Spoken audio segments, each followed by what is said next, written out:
Ene mĩgũnda kaunti-inĩ ya Kiambu rĩu no mahũmũke kuona watho wa kũrĩhĩra mĩgũnda igoti o mwaka nĩ ũgarũrĩtwo.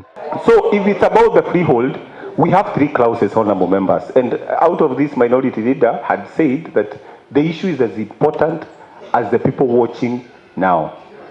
Mĩaraho ya wakeri mbunge ya Kiambu nĩ yeheretie gacibao ka watho karĩa karathanĩte mĩgũnda ya ũrĩmi na ĩrĩa ĩrĩ taitũ cia freehold kũrĩhagĩrwo igoti rĩa o mwaka.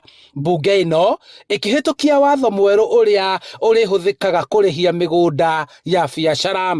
Mũrakarĩri ithuothe twĩ haha tũkĩaria na mwario ũmwe wa kuga andũ aitũ matikarĩhe igoti rĩa tĩri, andũ aitũ matigathiĩ gũkorwo atĩ mekũrandũra atĩ marĩhi ma tĩri mau mana thutha na gũthiĩ na mbere gũtikanagie na ũndũ ũrĩa marĩ na wasiwasi atĩ ngina na tũrehererio watho ũcio wa kuga atĩ no ũtunywo mũgũnda waku atĩ gũkorwo atĩ wĩna thirĩ. Andũ aitũ nĩ marĩ na thĩna mũnene mũno. Maũndũ macio nĩ mũtweheria watho-inĩ na tũiga wĩ free na mũgũnda waku na kũrĩma arĩa marĩmaga mwĩ free kũrĩma ũtegũka kũrĩhio land rates yaku. Ũgũri na wendia wa mĩgũnda na mũgũnda waku nĩ wa freehold ndũrĩrĩhagwo. Ũguo nĩguo twahĩtũkia. Watho ũcio ũrĩa wahĩtũkĩtio mwaka wa 2016 watũmĩte mũingĩ wa Kiambu hamwe na ikundi cia kũrũĩrĩra ihoto cia mũingĩ kwambũrũrũka na kũria mbunge hamwe na gavana wa Kiambu kuohora mĩgũnda yao.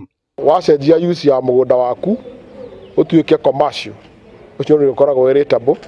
MCA ya kaunti ĩno marakoretwo makĩarĩrĩria watho ũyũ ũrĩa warehetwo kuma mbunge-inĩ ya bũrũri na gwatha thirikari cia kaunti kũrĩhagĩra mĩgũnda yothe igoti, ũndũ ũrĩa ũratũmĩte mĩgũnda kũgĩa goro, ũndũ ũmwe na kũheo title deeds gũkaritũha nĩ ũndũ wa kũrĩhio igoti rĩrĩa rĩracokagio thutha kuma mwaka wa 2016.